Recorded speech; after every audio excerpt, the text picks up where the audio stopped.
very tightly opposing Pluto. Whenever we have a hard aspect between Mercury and Pluto, particularly because Pluto is in the sign of truth, Aquarius, secrets, Pluto, long repressed, deep hidden secrets, can come to light. And this is a real demand for that, a demand for truth to come to light. So this full moon is shining a bright light on that, and I think we could start to see a torrent of truth coming to the fore in a much bigger way.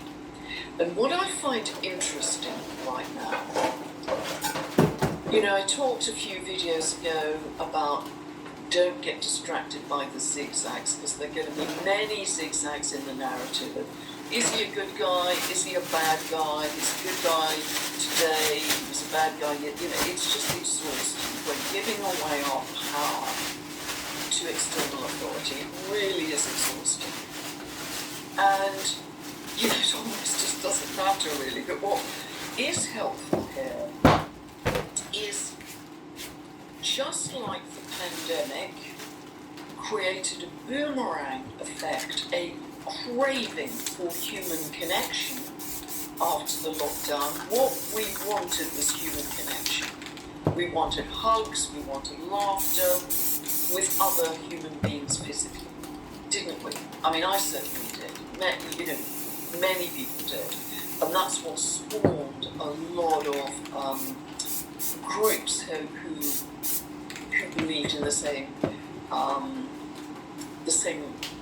attitudes of freedom.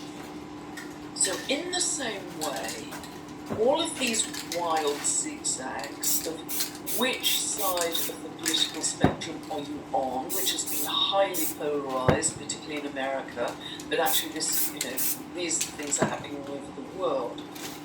It is making people from both sides demand the truth.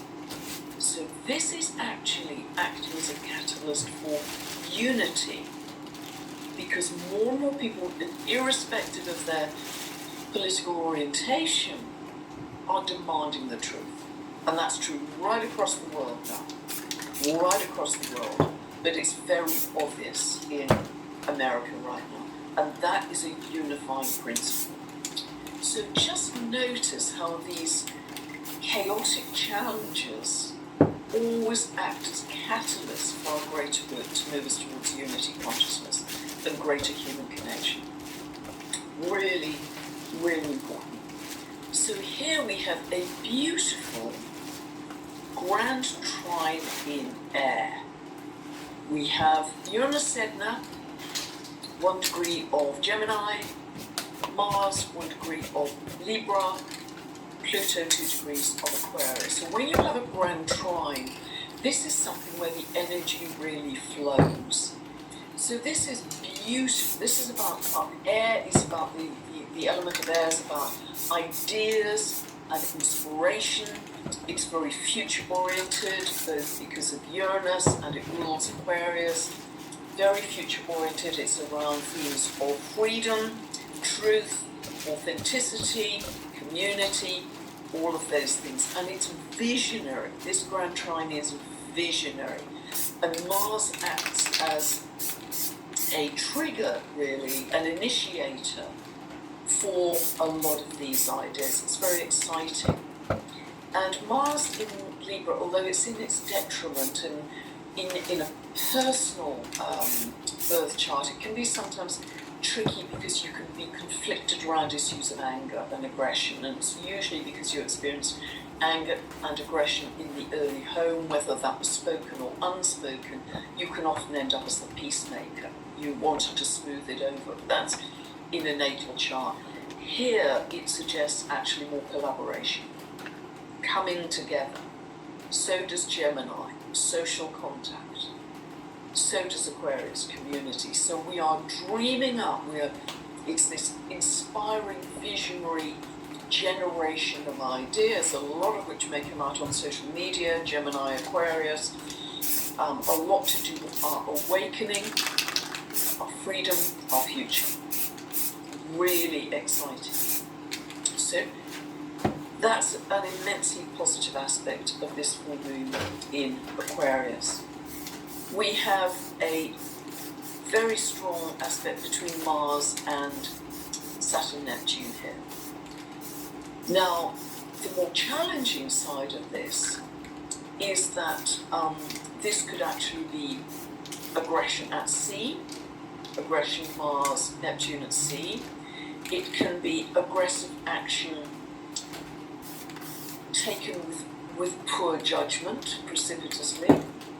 It can be aggressive action taken on misinformation, so it's ill-judged in that sense.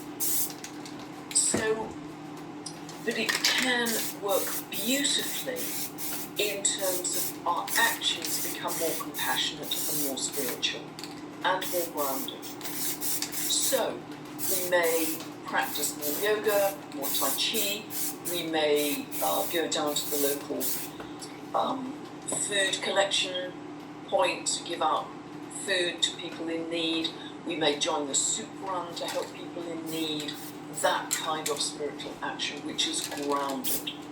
And that can be really quite a beautiful expression of that aspect. The other thing, just to mention, that Mars, whenever you get a hard aspect between Mars and Saturn, if you have it in your own chart, it shows great tenacity, determination, grit, pushing yourself to the limit. You often see it in the charts of people who go into the military because they have the capacity to push self physically to the limit, but it can be quite militaristic as well.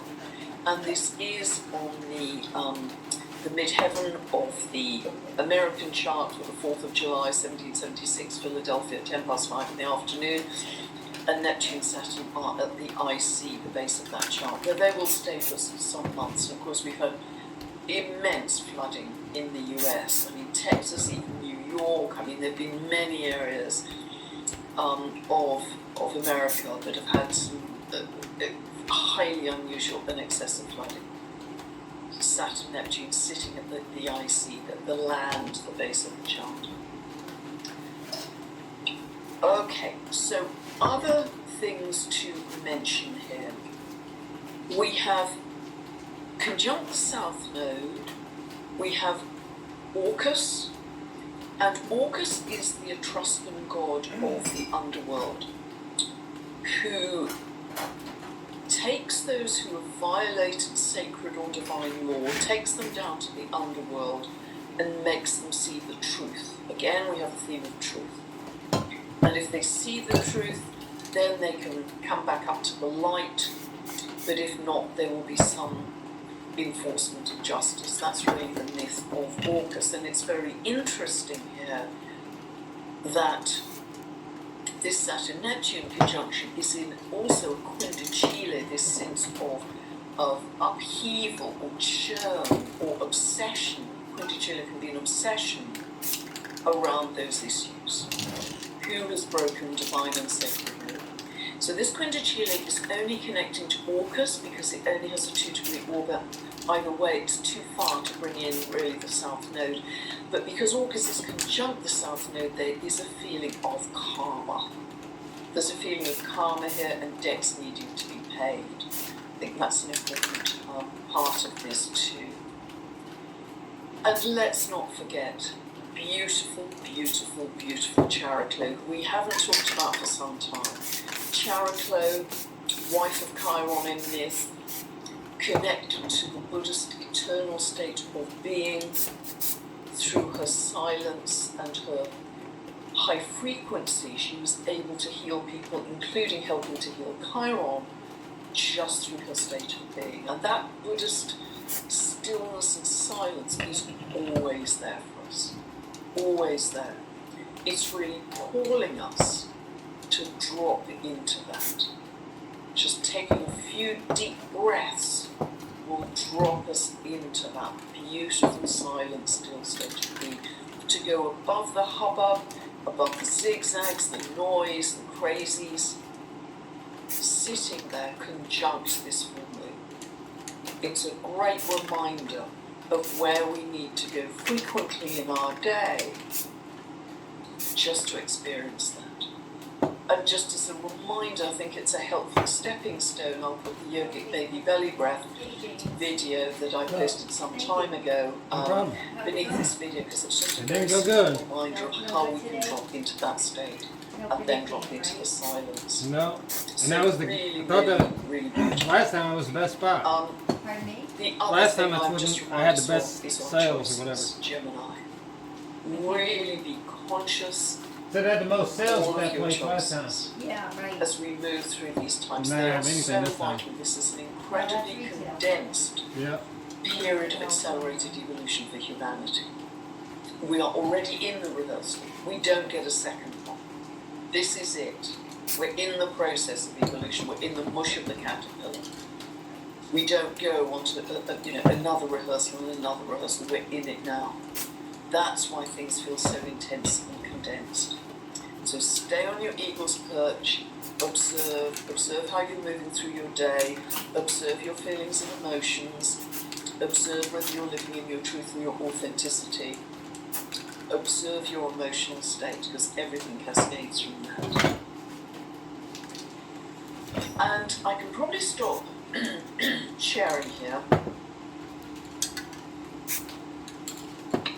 But the other thing to say, you probably noticed there that Jupiter was conjunct Venus in Cancer. And Jupiter, as we know, is exalted in Cancer, so that's a super positive place for Jupiter to be. And actually, whenever we get a Jupiter-Venus conjunction, they are the two benefics in astrology. And they are, that's a beautiful conjunction.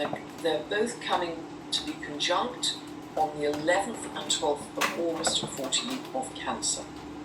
So if you see where 14 of Cancer falls in your chart, which house area, this can be a very happy time of some abundance, some recognition. It can be very social.